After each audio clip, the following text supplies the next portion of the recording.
The Thinking Practitioner podcast is supported by ABMP, the Associated Bodywork and Massage Professionals. ABMP membership gives professional practitioners like you a package including individual liability insurance, free continuing education, and quick reference apps, online scheduling, and payments with Pocket Suite, and much more. ABMP's CE courses, podcast, and Massage and Bodywork magazine always feature expert voices and new perspectives in the profession, including Whitney Lowe. Hi, Whitney. Howdy, sir. And myself, Til Luchau. Thinking Practitioner listeners can save on joining ABMP at abmp.com/thinking. Hey, Whitney, you do write for Massage and Bodywork, and we're going to talk about one of your articles today. How are things going? Going very well. I've been off for a couple of weeks, so I enjoyed listening to you do some episodes with some other great folks around here. And I took some time off this summer and was doing some roaming around in the Canadian Rockies, and very good to be back here behind the microphone again with you. So good to see you again. And yourself? Likewise, good. Just back from roaming also. I took my microphone with me, so I was... You did? I was broadcasting from the road a little bit there. I did that one with Warner last time, and we missed having you there, but it was a lot of fun. It's also great to be back. And then you and I are going to Montreal. I'm going tomorrow. Yep. For the Fascia Research Congress, and we'll both be there next week. So that'll be great to have that time together. Yeah, we may end up doing an in-person recording or something like that, which would be a first for us. Yeah, we'll do something. We're going to do something around that, because it's, you realize that I have only met you briefly twice in person. I do realize that, and I can't even remember when. I remember you said there was sometimes, and I can't even remember when it was, but it was like a decade or more ago. Yeah, that's right. These were like at AMTA conventions or something like that. Just came by and said hi to you at your booth. Mm-hmm. So no, we'll actually get to meet in person. Yeah. And I'm smaller than I look on camera. So am I. So we'll have that in common. Awesome. Yeah. I was doing this podcast with Allison Denny a couple months ago and telling her this story. When I first started teaching, I really had to work at knowing my stuff really inside and out, because not only was I a small person, but I look a whole lot younger than I am. And when I started teaching, I was in my late 20s and I looked like I was 15. So I have always had to use that as a means of compensating for the physical appearance. So, and it was funny a lot too when I used to teach, with Benny, and he's just this big magnanimous presence, in the room, and big tall guy and everything. So it's like two very different perspectives there. Yes, that's great. Yeah. Yeah. We, like I said, it's going to be great to meet you, and you know your stuff. So that's a pleasure as well. Yeah.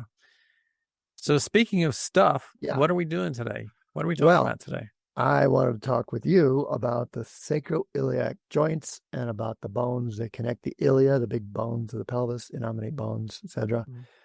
That not only do I love talking about that part of the body and those joints, even though we already discussed it in episode 3, but it's like there's never enough to say. But you just published a cool article about that in Massage and Bodywork. I got it right here. Current concepts in sacroiliac joint dysfunction. I wanted to talk about that some. And then I am teaching one of my principles courses where we meet for 4 live online lectures about the ilian SI joints. And that starts a free intro on September 28th. I'll give more information at the end of the show. September 28th, 2000, what year is this? 22. Mm-hmm. And then the lectures start October 5th. But if you're catching the episode later, they're going to be by recording. Yeah. Okay. And then That also, like good. Yeah, that's I'm looking forward to this topic. I just, right here at the beginning, I wanted to give a shout out to Jeff Bramall and Bori Surani for they did like an in-depth kind of secret shopper review of my last principles class. I didn't even know that Jeff was in the class. He took the class and then he did a whole podcast episode about it that I found by accident. Oh, wow. Huh. Yeah, I was listening to this nervously. It's like, what's this guy going to say about this whole course? Because like he advertised a review of advanced trainings in Til Luchau. Mm-hmm. I was like, okay, here we go. But their podcast is called Hands at the Table. We'll put a link in the show notes here as well. And I won't do any kind of plot spoilers. You're going to have to hear how they reviewed our class. Yeah, well, I'll have to go listen to that podcast too. So yeah, I was on the edge of my seat. Anyway, they did a good job of being really analytical and thorough about it. Yeah. So let's do that for the pelvis. Let's be analytical and thorough as well as experiential, because I want to move a little bit. But what if we start with the anatomy of the sacroiliac joints? Whitney, what do you think? You want to start there? That sounds like a good starting place. Yeah. So I was going to talk a little bit about some key concepts of anatomy and mechanics related to this. And we are doing something a little bit different today for those who've been listeners for a while. We are going to, this show is going to appear in video as well. That's the plan.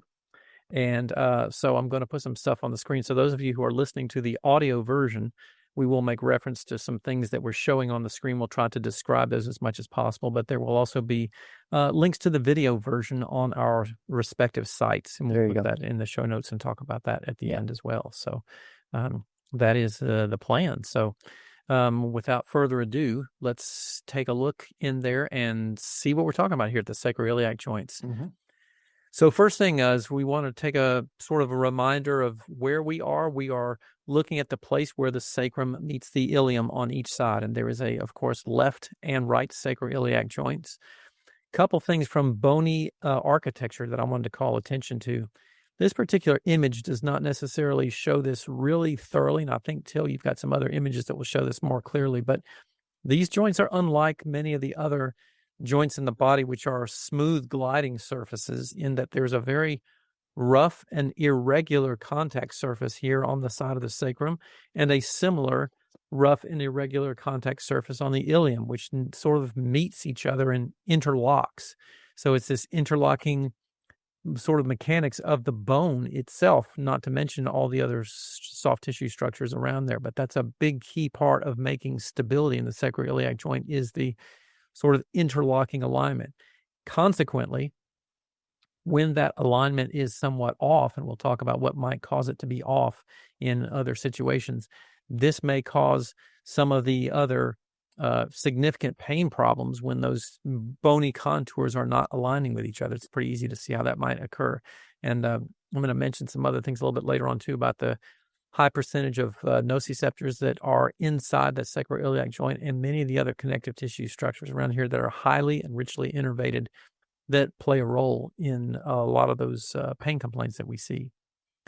So a couple other key things here too that I want to highlight with anatomical structures, in particular, the ligamentous structures around here. So you have the binding anterior sacroiliac ligaments on the front side, and then there are also pretty significant binding on the back side here. So these ligaments hold this joint relatively firmly, because it's a very important process of trying to transmit the body weight from the central core axis of the skeleton into the appendicular skeleton, and that comes across, of course, through the two sides of the sacroiliac joints here. So transmitting that weight from each side.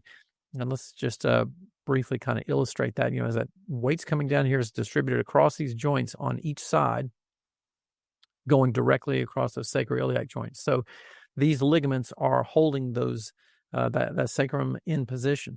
Another image up here, just let me show this real quickly to highlight some of these major structures here. Hey, before you get out of that one, can we go? Yeah. Is it too late to go back to that? Nope, right there. That's so on the screen there for the listeners, we have a view of the back side of the body with Whitney's really cool software.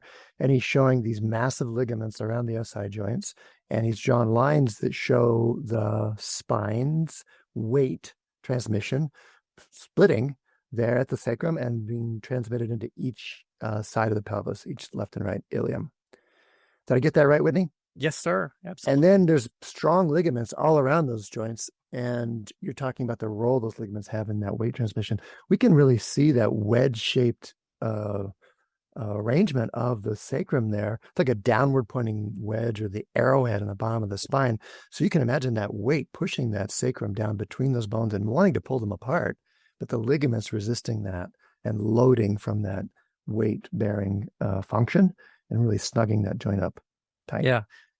One of my anatomy instructors in massage school spoke about this and the similarity to the architectural design of a keystone and a bridge, which the keystone is that very top stone that's wedged like this in there that holds the arc across like a whole bridge across the whole pelvis like that. And then that wedge comes in there and holds those two things and binding them together and distributes the weight across each side, hopefully equally. But that's something that we're going to also look into here, is that sometimes that doesn't happen equally. So hopefully, left and right sides of the arch. And there is some evidence. I'm going to go back and talk about alignment when you're done with your part. Yeah. But there's also evidence that, the equally thing is, at least in terms of stiffness, is an important factor. Yeah.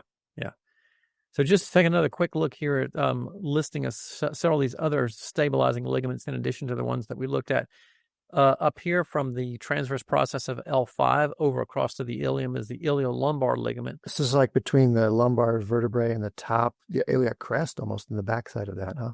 Exactly, yeah. And while that doesn't necessarily span directly between the sacrum and the ilium, because there's such a firm connection between L5 and the sacrum, the iliolumbar ligament, which is coming in and attaching to the side of the transverse process of L5, creates a lot of, or does certainly aid in stability with the sacroiliac joint spanning right across it there. This is another key one down here, the sacrotuberous ligament, which we see spanning from the sacrum down to the ischial tuberosity. So again, most ligaments tell you where they're going and what they connect by their name. So this is from the sacrum to the ischial tuberosity, big sacrotuberous ligament. Nice. And, so it's like if that sacrum's like an arrowhead, that goes from the point of the arrowhead at a perpendicular angle diagonally out to the pelvis. So it's like the lower end of that wedge-shaped sacrum. It's being held in by those big sacrotuberous ligaments. Yeah. And, again, in anatomy books, these structures are pictured and shown as they are here as sort of isolated structures, but we'll talk a little bit more later on too about the fact that they really aren't isolated structures. And in fact, there's a lot of fascial continuities from lower extremity muscles directly into that sacrotuberous ligament. So tension, for example, in hamstring muscles can easily be transmitted through the sacrotuberous ligament to the sacrum itself. So there's lots of tissues around them, in spite of what we see in the anatomy books, that are part of that weight transmission or tension function as well. Yeah, absolutely.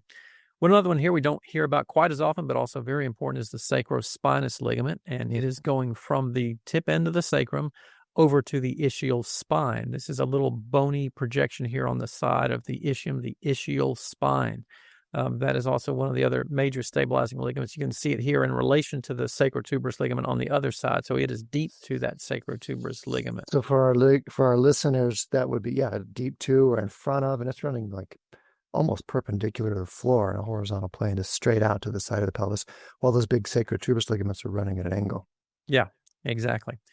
And we also pay a good bit of attention to that particular ligament. It is one that doesn't get talked about a lot, but is pretty relevant for some of the major nerve entrapment problems with the sciatic nerve getting squeezed against that sacrospinous ligament in sciatic nerve, pudendal nerve. Yeah, that's right. Yeah, so saddle pain.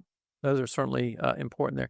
So the other thing I mentioned a moment ago, just of very key importance here, because the sacroiliac joint has so many ligamentous structures associated with it and other soft tissues and connective tissues associated with attempting to maintain the stability in this area.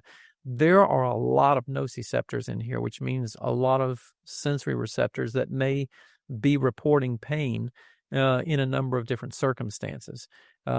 But one of the big challenges, and we'll talk some more about this with sacroiliac joint problems, is those, it's sometimes difficult to determine, are these structures the victim or are they the culprit? They can be the cause of some pain sensations in many cases, or sometimes they may get strained or irritated as the result of some other kind of mechanical loading on them, and when they're the victim. So that's a tough one to figure out sometimes in terms of what's actually happening in there.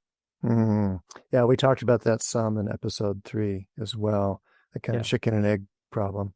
Yeah. In the end, it's like, what can we do to help? So I want to get to that as well. Yeah, good. So that's kind of a basic sort of rundown of some key structural factors with that SI joint. Nice. Yeah. Nice. That's it? Well, I just wanted to stop there with some basic stuff. We can go into some of the mechanics and, mechanical things. All right. Let me go ahead and mention that. So before we leave this, while we're still on the screen here for those who are watching visually. Yeah. And I'll try to do like the sportscasters thing still. I'm trying to describe what I'm seeing. What he's showing there is yeah, okay. The other thing that I want to mention is about motion in the sacroiliac joint, because this is a little bit challenging and confusing for some people to recognize. We mentioned this in our earlier episode too, that there's a variety of different discussions of how much motion occurs at the sacroiliac joint and what's happening with the sacroiliac region. Let's come over here for just a moment. Let me, for those of us watching our visual indication here, I want to make a couple of notations about what we see with some of the postural challenges that people have when you have a pelvis that tips in this direction. Anteriorly. We refer to this as an anterior tilt of the pelvis. So the anterior superior iliac spine is tilting downwards and the backside is sort of, tilting back up. That's rotational movement there happening essentially so the pelvis gets tilted. Now, biomechanically, a lot of people misunderstand this concept and they say, well, this is happening because you're rotating this around the sacrum. But in reality, most of your anterior pelvic tilt is tilting around the axis here at the iliofemoral joint. So it's at the hips, you're saying, and more of it's at the hips instead of at the SI joints. Much more at the hips than at the SI joint.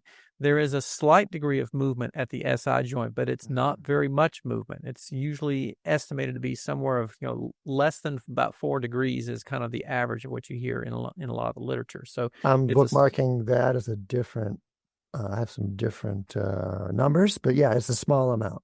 Yeah. You want to go through that? About what your number? When I started teaching this course, the principles course on the Ilia, I had to go do a bunch of catch up on my homework. So I went and did a survey, kind of informal survey of all the different ranges of SI joint movement that I could find. Mm-hmm. And they ranged everywhere from less than 1% to 18% in normal, 18 degrees rather, in normal people. With this is an interesting trend, and I think we also mentioned that in that earlier episode. Over the years, as measurement technologies have gotten better, the amount of movement there that's considered normal has gone down. Yeah. So the 4 degrees you quoted is about the average or low average of what's said, but there's really decent evidence that people can range anywhere from 1 degree all the way to 18, with like some anomalies of like 30 degrees in gymnasts and things like that. Yeah. But yeah, it's that's a little bit of a geeky footnote. It doesn't even really matter the number in my thinking. It's still a small amount of movement. Yeah, a small amount of movement, and we can do a lot more with our pelvis, tipping our pelvis, than the sacrum does within the pelvis. Is the point that I'm with you on. And one other thing that I was interested to come across when we were talking about this is that that amount of movement at the sacroiliac joint decreases with age, as we do see in many places. But there was a lot of references that I saw to people in more advanced age having it be, close to a fused joint, that they really had lost so much motion. And I don't know if we want to call it loss, but it seems to be one of those things that occurs naturally with aging. There's a much lesser degree of movement occurring at the sacroiliac joint as mobility is decreased. I got so when you talk about the anterior tilt of the pelvis, that's the motion of the innominate bones, the pelvis, the ilium, ischium, and pubis together, rotating around the femoral head.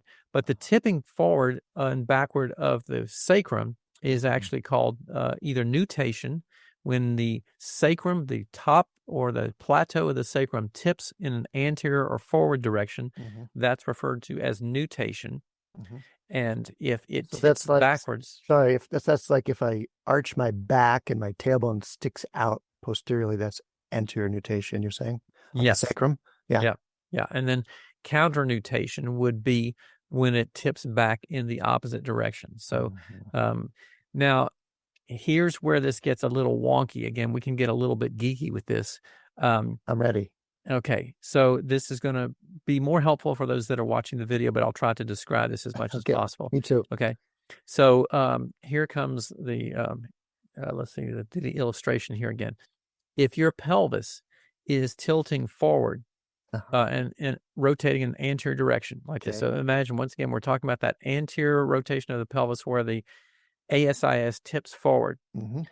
If your sacrum is relatively stable and not moving, When the It's in pelvis that bony ring, yeah. within that bony range, Yeah. within the range that it has, if your pelvis tips forward and your sacrum does not necessarily go with it, you essentially get counternutation movement at the sacroiliac joint because the pelvis rotates forward and the sacrum doesn't rotate. So it'd be the same as the sacrum tilting backwards in relation to the pelvis.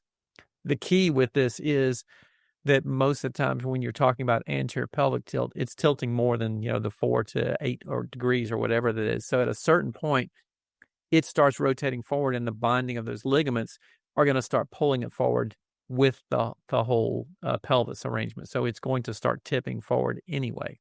Can I ask you a question? Yeah. And if you don't want to answer it, you can ask it back to me and I'll try. Okay. The question is, why would we care what that's called? What it's called? Yeah. Why would we care that it's when you have anterior tilting of the ilium, you have counternutation of the sacrum? Why do we care? I would say we care if we're trying to find some causative movements that are producing pain. So, for example, if we say like, when you tilt your pelvis forward, this really hurts. It's the same hurt you get when the sacrum tilts back. Then you could say, oh, well, that's because both of those are actually counternutating the sacrum. To me, that's kind of where it would be helpful is to kind of precisely pick apart what's really the movement that's aggravating the discomfort. You totally talked me into it. And if you had asked me that question back, I'd hoped I would have given that answer too. So in other words, that it helps us kind of deconstruct what might be hurting. It helps understand the movements that might be pain evocative. If our client says, it hurts in this case, when I look up, when I back bend, that really hurts down there in the lower back. That would be a place that we'd start to suspect. Exactly. No, actually, no, I said it backwards, didn't I? So like this, the counternutation would be if it hurts when I bend over to tie my shoes. That would be painful counternutation of the sacrum. Yeah, well, it would be. Yeah. So the trick kind of is, and again, we just really can't measure this very well, is how much, nutation is happening or counternutation is happening. Yes. And then at a certain point, you lose that motion because the whole operation tilts. So even if there's some relative counternutation with the sacrum at first, once the pelvis keeps rotating and the sacrum is, even if it's tipped backwards, the whole business is going to tip forward. Once we're past that 1 to 18 degrees, whatever it is, the whole pelvis ring tilts on the hip joints probably. Yeah. And so if there's pain, especially later in that cycle, I would start to wonder about hip joint rather than sacrum. But in any case, that's the way we use that information is to deconstruct the painful movements to know what our target might be. And here's why I think that is so helpful is because there are so few methods of really effectively identifying what's causing a lot of pain problems in sacroiliac joint disorders. Many of the assessment methods are not highly precise. And so the more precision that we can get about certain types of movement things, the better we can get at kind of sort of identifying where primary problems might be. That is such a great cue up for what I want to say later. That's so great. Thank you. Shall we hear it right now? Well, that's the and the evidence turns out to bear this out, is that tests that provoke sensation tend to be a whole lot more accurate than tests where you're having to infer a problem based on position or movement. Yeah. So in other words, if you feel like something is out of line, maybe that's a problem, maybe you're not. And the tests that are built on position or alignment don't have a whole lot of inter-rater or intra-rater reliability. However, the tests in general that provoke a sensation on the client's part are pretty clear. We press it, it hurts. We know now something is going on there. Yeah. And those tend to have a really high degree of reliability, both when I go back and check it later, but also other people checking it. And then that also tells me what I need to work with. Mm-hmm. So I'm favoring those quite a bit in my my approach to this work with clients. We really are looking for sensitivity. Even more than magnitude of movement in most cases. And that is exactly what most of the literature has pointed to, is that a lot of those positional identification tests are not so accurate. And in fact, many of the pain provocation tests are not accurate by themselves. They're considered more accurate as a suite of tests that you do. And we can... So could I dig into that? Yes. In those cases that I've dug into on myself, accuracy is usually defined as correlating with an image that we can take. So that can I feel something with my hands that is accurate in the sense that it correlates with some, a radiograph or an MRI or some image that we can take to verify what was assumed to be true for palpation. Mm-hmm.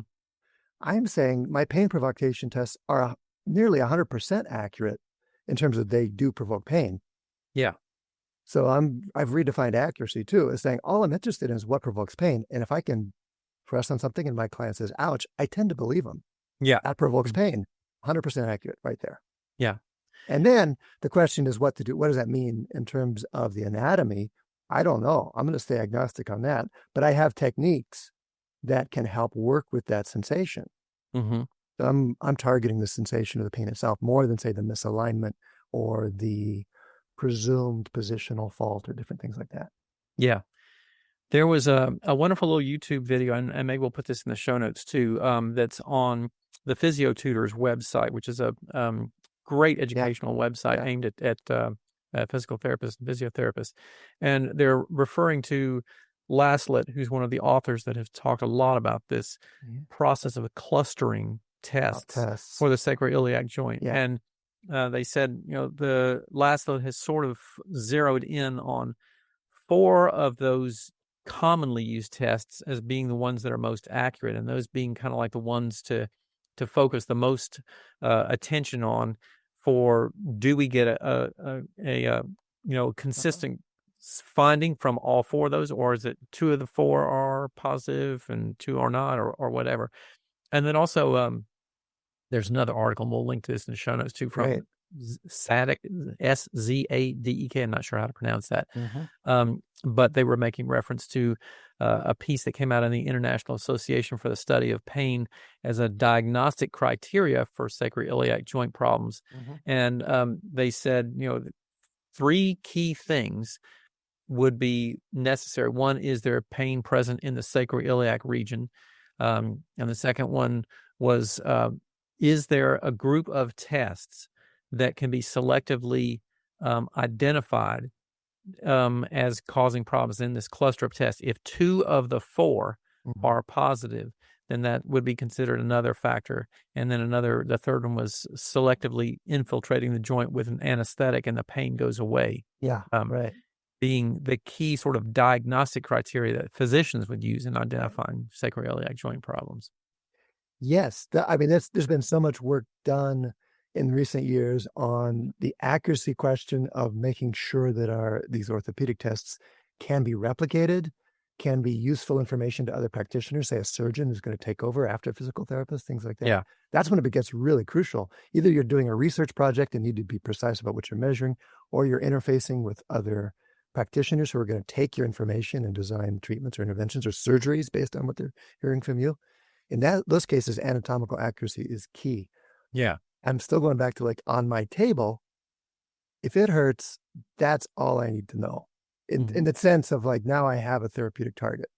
Yeah. And I'm not going to insist it's the joint capsule or it's the misalignment. Like I said, I'm agnostic on all that. It could be any of those. Mm-hmm. But I'm going to work with the pain phenomena on its own through gently resetting that response. Yeah.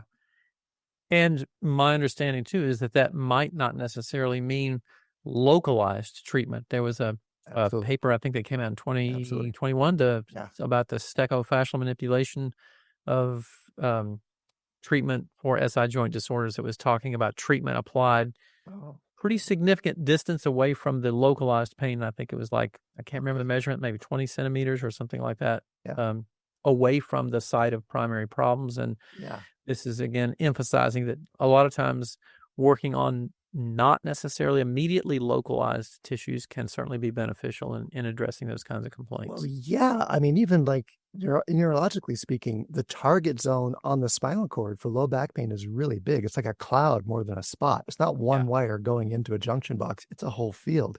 And then in the brain, once it gets to the brain, it's also a big zone of the sensory homunculus, say, or the insular cortex, or wherever those signals are targeting. It's like a big zone. There's lots of crossover. So it's really hard to do the exact spot kind of thing. Yeah. Except when there is a spot. Yeah. When there is a spot, that you press and the client says, ouch, then we can work with that spot. I'm not going to presume it means anything other than that's a sensitive spot. Mm-hmm. Or in the case of the Ilia and SI workshop that I'm teaching, when you push or pull on the leg or pelvis in certain directions and it evokes a little bit of that sensation, and we don't know if it's specific or general, and we don't quite know yet what's going to help, but we can trust that finding as a therapeutic piece of therapeutic information that we start to take. And just to kind of bang the drum on specificity and assessment once again, good. you know, one of the other things that I want to say here is that one of the reasons that I like to try to zero in on trying to find as much specificity and accuracy to some of these symptoms is because a particular maneuver that provokes pain may provoke pain for quite a number of different reasons. And as an example, in the sacroiliac joint region, let's say your client is supine and you're doing some type of movement where you're bringing their thigh up towards their chest, and that's provoking pain in that region. That could be provoking pain because the hamstrings, which are connected to the sacrotuberous ligament, are pulling on the sacrum and irritating the SI joint.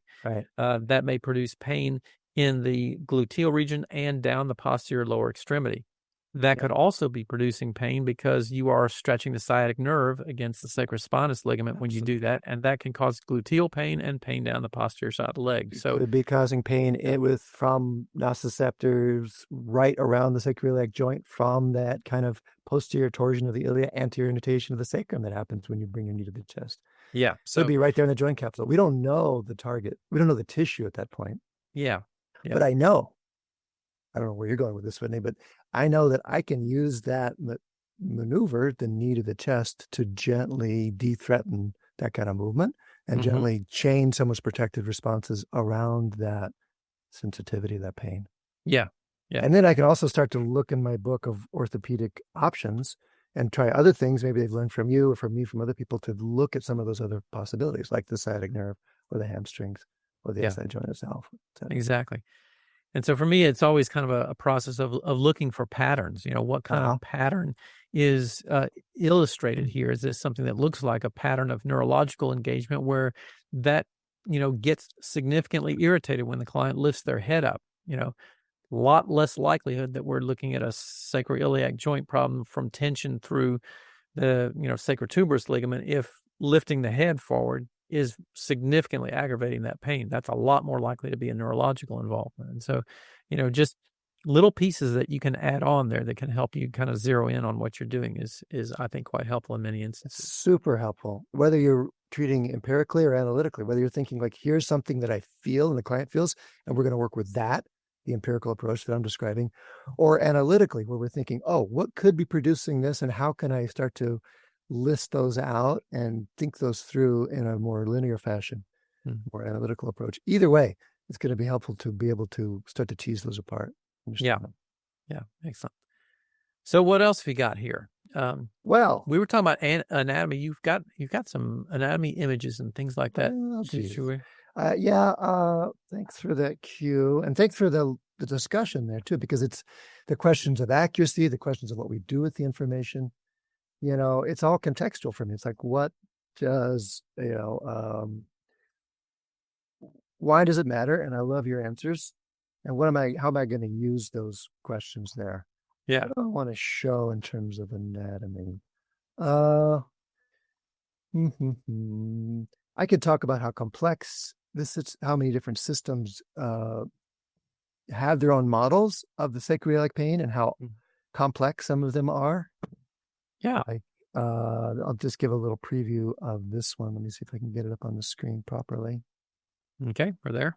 Okay, I have on the screen for listeners only, audio listeners, a handout made by a orthopedic student, an osteopathic student actually, to try to remember all the different possible torsions or rotations or shears at the SI joint. Those are all terms that refer to positional variations there that are thought to be either functional or dysfunctional.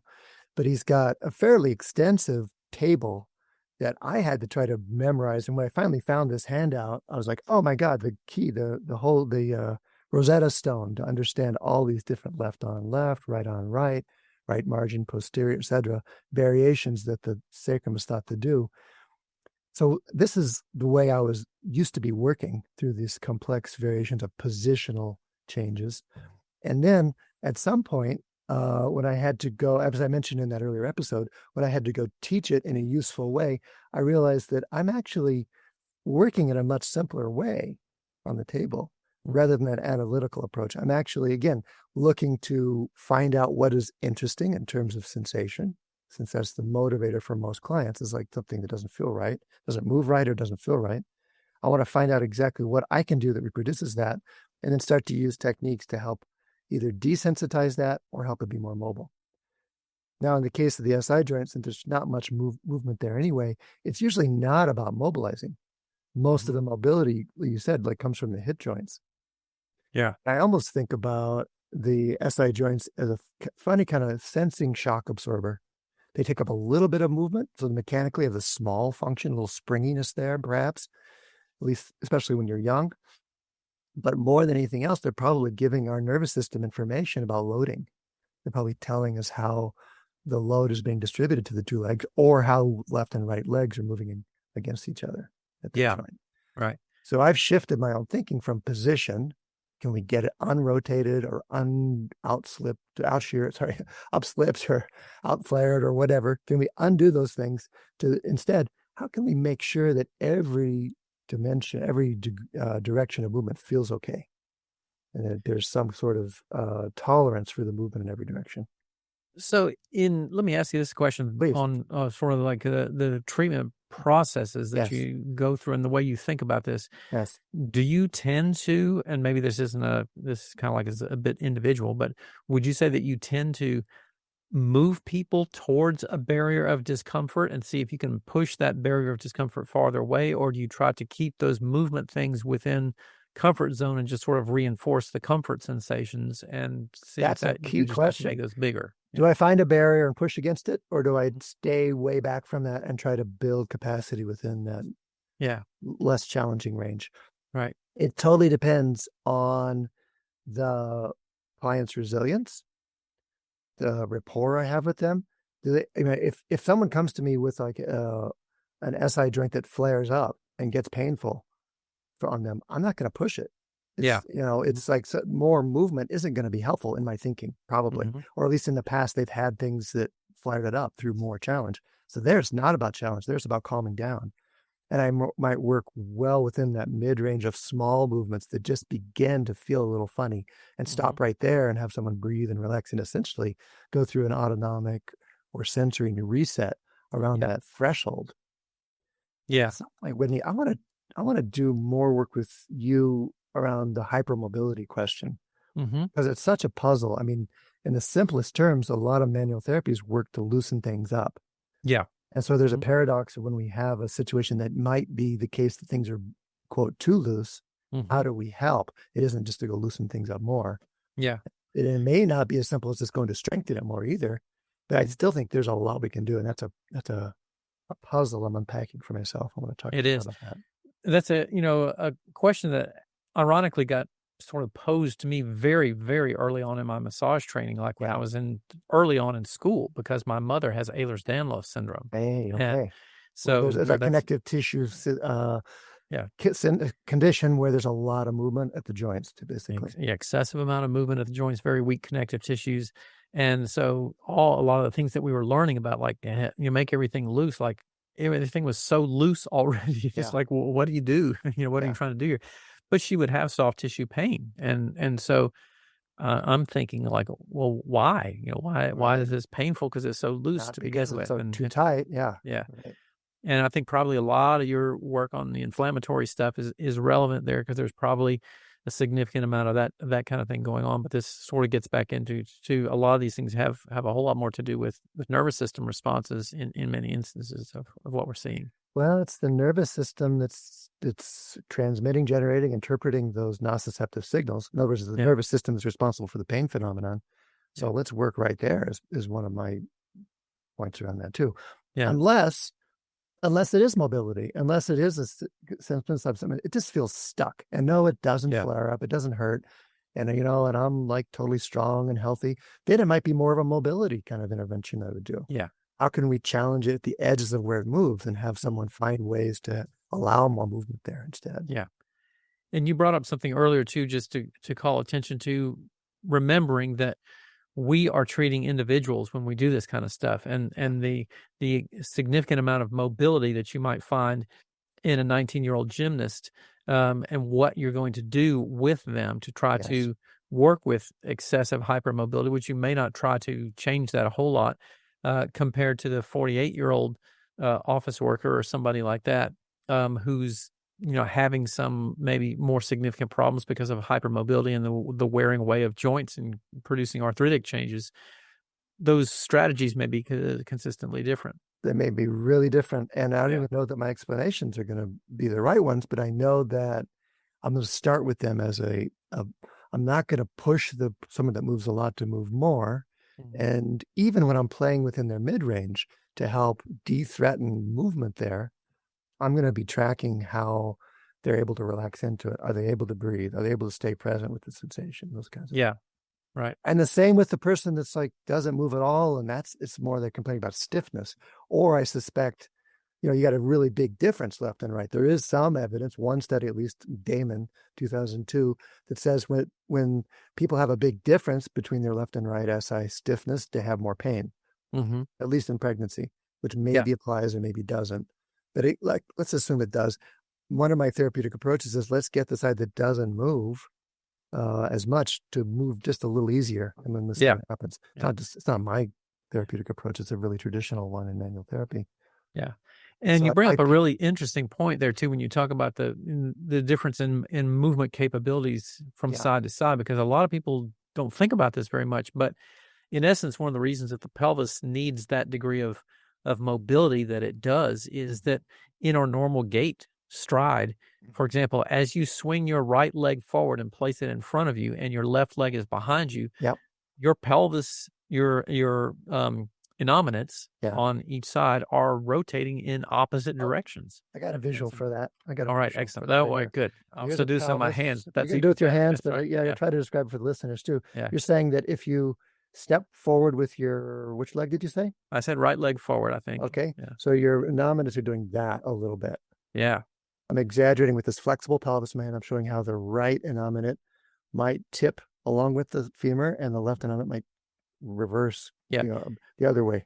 Yeah. So those people watching the video, looking, you can see that motion at the sacroiliac joints as well as the pubic symphysis. There's a little bit of motion occurring at each of those joints with every stride of our walking or running. Yeah. So, and we don't really, we so often think about these both pathologically and in normal function as it's either both tipping forward or both tipping back or, right side tilting to left side tilting or whatever, but they need to operate in opposite movements in relation to each other during every walking stride. That's right. And not so much for range of motion, but so that you have shock absorbent capacity and so that your brain knows you're walking. That's part of the sensory panoply, sensory tapestry of the walking phenomenon. Like right now in your chair, Whitney and everybody else, if you just slide your right knee forward so that you're essentially walking your right sit bone forward in your chair, that's mimicking what happens at the SI joints, left and right, during stride, that thing Whitney just described. Yeah. And then just to even it out, slide the left knee forward, slide your left sit bone forward. So you're walking on your chair with your sit bones. That sensation you're feeling is what you get, similar to what you get while you're walking, and how your brain modulates walking, knows you're walking, senses what coordinates walking, all those things. Yeah, absolutely. So, what do you call that motion, by the way? You're calling it anterior what? When you let's say you walk your sit bone forward on the right, you called it posterior tilt. Did you say? Well, it would be posterior tilt. Yeah, if you're swing the lower extremity forward, and that innominate is going to sort of tilt backwards. So yeah, tilt is a common one. That's what Joe Muscolino calls it too. He had a cool article on that same issue, and I called him up just to talk about terminology. It's also called torsion in some models. This is called posterior torsion in the model I first trained in. It's the same thing though. It's the innominate just doing that tilting kind of idea. Yeah. And then, so what do you call, by the way, if I look at now the top of the pelvis and like say the pubic symphysis is spreading, like in giving birth or something. Yeah. Or the innominates are moving in the horizontal plane. Do you have a name for that?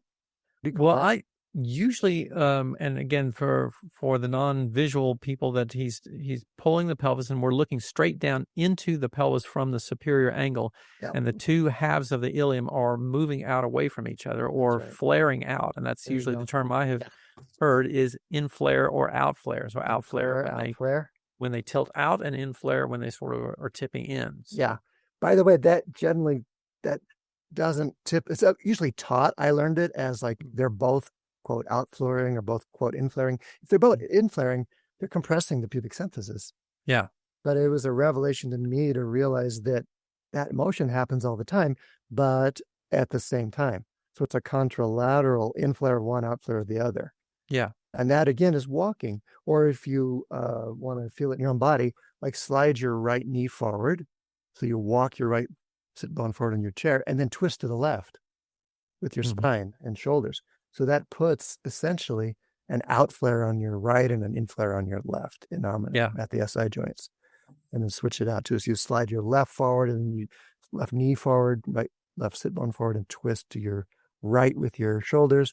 That's going to do the opposite at the SI joints. Yeah. And that happens in walking as well, all the way up the spine. So while we're doing that, I want to put one other image up on the screen here for just a second, because this is another one that is somewhat confusing for folks in relation to that's the next plane of movement. That's the next plane of movement. Yeah. So we've been talking all about, tilting forward, tilting backwards, but there's also the lateral tilt, which is, the tilt to one side or the other. And this happens frequently. Yeah. You want to... well, no, you're showing, I need to explain it verbally. You're showing a back view of the pelvis with a longer leg on the right side. And you're saying that side of the pelvis is taller, and you're going to tell us something about the movement that happens there at the innominate, I think. Yeah. So we're going to assume that a person has a structurally longer right leg. So the bones of the right lower extremity, either femur or tibia or both, are measurably longer than those on the left side. And when that happens, the pelvis on the right side will, in a standing position, will sit higher. And you can sometimes do this with a visual examination or a palpatory examination and see the level of the thumbs. One's going to be higher on this side. And so one of the bony landmarks will be farther from the floor, taller. Exactly. Yeah. Yeah. Now, when the right side is higher, we call this a left lateral tilt. And this is where another place where people get a little bit confused. Of the pelvis or of the innominate?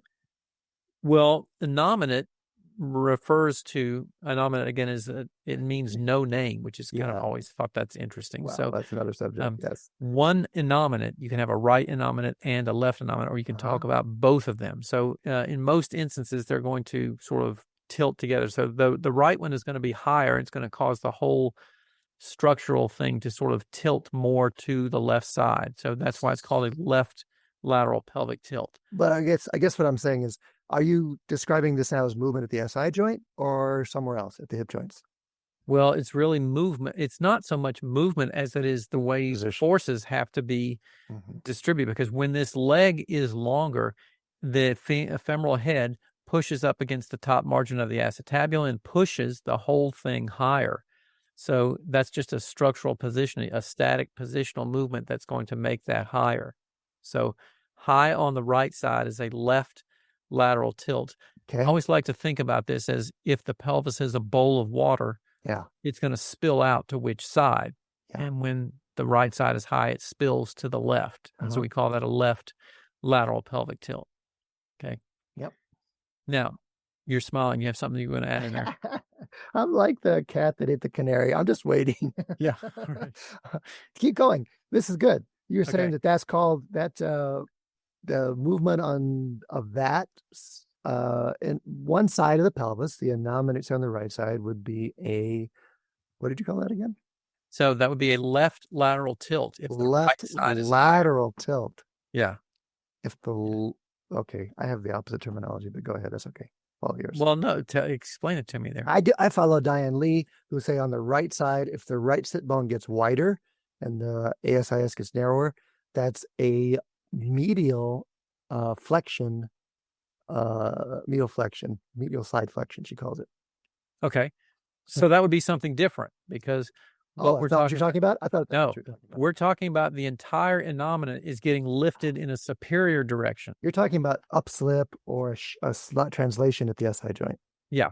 Okay, Right. gotcha now. So there's shear forces. So a sliding force at the SI joints, probably on both sides, because one side is getting lifted higher than the other side. Yeah. So that's what produces unequal forces on the SI joint. This is the kind of thing that produces significant SI joint pain. When you have somebody who says like, oh yeah, I just started this running regimen and I'm running, on the side of the road, and the road is domed and they have one leg longer than the other. And on one side of the road, when they're running, they're just an excruciating pain in their SI joint because their long leg is on the short side of the road, and it's really exacerbating that lateral tilt force. And then they could turn around and run in the opposite direction on that side of the road, like, oh, now that feels really good. That would be a good now their test. long leg is on the long side or on the longer side of the road. Yes. So that's just an interesting thing with the lateral tilt. It is. Okay, so but you're not talking about tilt, you're talking about upslip, I thought. Well, some never mind. Never mind. Let's not get caught up in the words because I want to talk about longer leg. Yeah. Okay, so longer legs are, again, you just beautifully articulated the conventional view of what a longer leg how it could manifest as symptoms. I would posit that there's a lot of other things that could explain those symptoms too, even if one leg was structurally longer than the other. Yeah, absolutely. Yeah. Someone could feel more comfortable running on a crown road in one direction the other way, even just because their SI joints, they can't adapt in one way. Mm-hmm. Yep. Or is more sensitized in one way, you could say. Yeah. Yeah, absolutely. And with a longer bone on one side, a structurally longer leg, the sacrum is being asked to adapt asymmetrically, the SI joints, left and right. Yeah. And so the most help I can give is to help them be more adaptable, have them being less sensitized to that adaptation they're doing. Yeah. The other point that I wanted to make about this, and let me come back over here to this image here for just a second, is where we run into some problems with this is in trying to determine causative factors on that, because sometimes people will put a person on the table and, pull their ankles towards them and look and say like, oh, you've got one leg longer or shorter than the other. So let's say in this instance, the person, you put them supine on the treatment table, and then you pull their ankles towards you as a practitioner, and you look, and the right side looks longer than the left side does.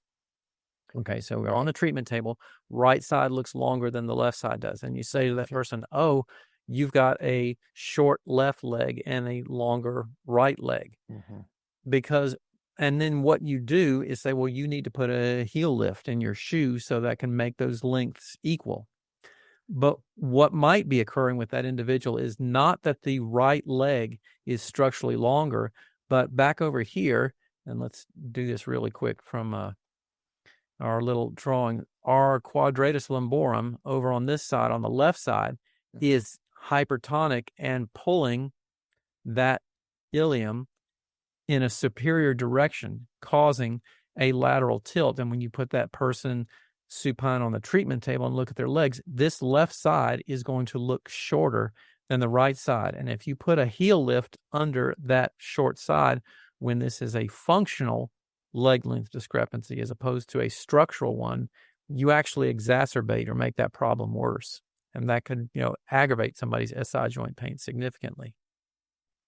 I didn't even let you make your point before I was giving alternatives. So that, your point is there that it could be a functionally shorter leg rather than a structurally shorter one.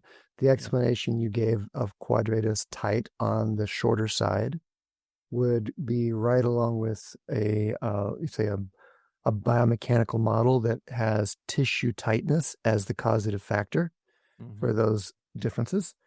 And of course, we got to assume that people using orthotics or prescribing them for sure are taking these things into account, and their models are much more complex than the one we're describing here. Yeah. From another point of view, there are many things other than the QL say. And, someone might go say, let me go work now with the QL on that side to see if I can get that hip to drop. I've heard those kind of treatment approaches posited as well. And we actually do some of that kind of thing in our scoliosis work as well. Yeah. There's so many things that could be responsible for one hip showing higher or functional leg length discrepancy. Yeah. And I just gotta say, I do go for movement more than position, even in that case. Yeah. So can the left leg lengthen as much as the right leg? And then if it can't lengthen, what can I do to help it be willing to lengthen more comfortably? Yeah. And it might include QL, it might include different things. Yeah. Who knows what? Transversus, latissimus, gluteus, things that they do with the knee. What I have to ask before I can pull on their leg. There's lots of factors there that could be a part of that left leg's willingness to lengthen. Yeah. For example. And let's just highlight too, when you talk about the left leg lengthening, we're not actually lengthening the person's leg, just so everybody understands what we're talking Lengthening about. is a movement more than a static situation. Right. Yeah. Being willing to get longer. Yeah. They're not the rubber stretchy Gumbies that we're going to lengthen their at the moment. Their right. limbs. Exactly. Yeah. But no, this is an example. Not only are positions and bony terminologies complicated, but we start to talk about the pelvis in language that combines position and movements and isn't always clear. Like a tilted pelvis is a movement terminology that describes a position. Yeah. And so that's some of the confusion you and I are just running into as well. But it's so important to tease those apart if you want to get really methodical about it. And it does inform our treatment approaches too, that if I assume that high left hip is being pulled up by a tight QL, that's a different thing than thinking, okay, so it can't drop in walking or whatever. And then how could I help it drop? And there might be lots of things that could help it be willing to drop. Yeah. Yeah. So where do we go from here? You got other things that you want to touch me? Well, there's that last plane. I just should do one more thing. We talked about like the, what I call torsion, that anterior posterior tilt. We talked about nutation of the sacrum. We talked about inflare, outflare. We didn't talk about, I mentioned the name lateral side bending, of the pelvis. You said the whole pelvis could go up and down with a leg length. But if you scoot yourself over, listeners and co-host, to the edge of your chair, if your arms allow that, you can get like one sit bone off the chair, or you can turn sideways in your chair. So you hang one sit bone off your chair and the other's on that. That's putting that kind of force through your pelvis in the frontal plane, in the coronal plane. Like one innominate is trying to outflare, you could say, and it's trying to inflare. And that's such an important, do it on the other side too. So let the other sit bone hang off. This is great, by the way. These self-care possibilities were inspired. I learned them from the work of Richard DonTigny, who's a physical therapist who specializes in SI joint stuff. And then I recently used a couple of his, come back up on your chair if you're not there, used a couple of his illustrations and articles in Massage and Bodywork, and went and found him in an assisted living facility in Bozeman, Montana, where he was so delighted to hear from someone still reading his work. And we had a fun time talking about his illustrations and the ideas that he used, which you can see in those articles. But he was a pioneer in really using these kind of self-care ideas that I just showed you, hanging your things off the chair or bringing your knee to your chest, like you described, to help people manage their own SI joint discomfort. Yeah, right. But early on, he wasn't saying, let's mobilize it. He's saying, let's make sure that movement's comfortable. Do it both directions, he would say. Do both sides. Yeah. It wasn't like correct the position. It was like more like, let's mobilize it and help it be more comfortable. Yeah. Yeah. I think I remember coming across some of his work and writings too, that were in Leaning's Movement Stability and is it Movement Stability and Low Back Pain? Is that the title of that book? We can look that up. No, but it's right. Leeming, went and dialed it down a lot more precisely. Yeah. DonTigny was one of those pioneers who was saying, here's a bunch of stuff that just really seems to help. Yeah. Yeah. Or that's pretty much, I think, our high points. Huh? We probably lost the right percentage of our audience by now. I think so, probably. So congratulations to the survivors who made it this far. Yeah. That's great. Yeah. But as you can see, lots and lots of things to dig into, and until you're going to dig into that in your upcoming online class, again, your principles series class. I'll let you plug that one more time here. Is what you like. All right. Yeah. Well, I'm going to plug it because I'm going to, like we mentioned before we went on the air, I'm going to invite you to come give a little guest spot there. We might even bring out this podcast as an example and like, maybe cook it down even shorter version, because that Ilia and SI joints class is live online. There's 4 lectures. They happen every 2 weeks. You can be there live and ask questions. You can go to the small groups where we discuss them or not. Those are optional. You can actually take a client and show us, turn on your camera and show us working on them, and we will coach you individually as a part of that class or not. That's optional too. But the whole price is pretty affordable, and it's based around those 4 live online lectures that happen every 2 weeks, starting October 5th, 2022, or later by recording. The free intro is on September 28th, optional, but it'll give you a sense of what the class is like. It's one of our principles courses where we're really trying to take people to the next step in their work and understanding of the principles behind what they're doing and how we use that in our approach as well. Yeah, awesome. Little Sounds link for like a that. great thing. Yeah. Advancedtrainings.com if you want to go look it up now, but otherwise check out the show notes. Should I go ahead with the closing sponsor? Yes, I think that's probably we'll do a wrap up here for today. I think that was a great deep dive into these things here. So who's our sponsor? Our closing sponsor is Handspring Publishing, who's been with us from the beginning, and really from the beginning of my publishing career, because when I was looking for a publisher for a book, I was fortunate enough to have had 2 offers, one from a large international media conglomerate and the other from Handspring, which at that time was just a small publisher run by 4 people out of Scotland who loved great books and loved our field. And to this day, I'm glad I chose to go with them. Handspring is not only did they help me make the books I wanted to share with you, the Advanced Myofascial Technique series, but their catalog has emerged and persisted as one of the leading collections of professional level books written especially for body workers, movement teachers, and all professionals who use movement or touch to help patients achieve wellness.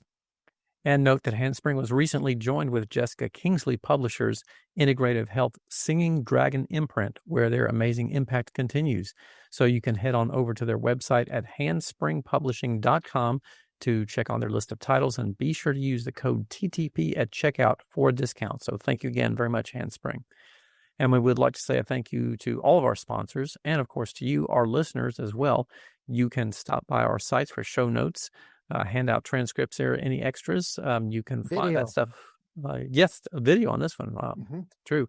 You can find this one over at academyofclinicalmassage.com. And Til, where can people find that for you? Advanced-trainings.com is my site where we'll put this episode's video and audio and transcript.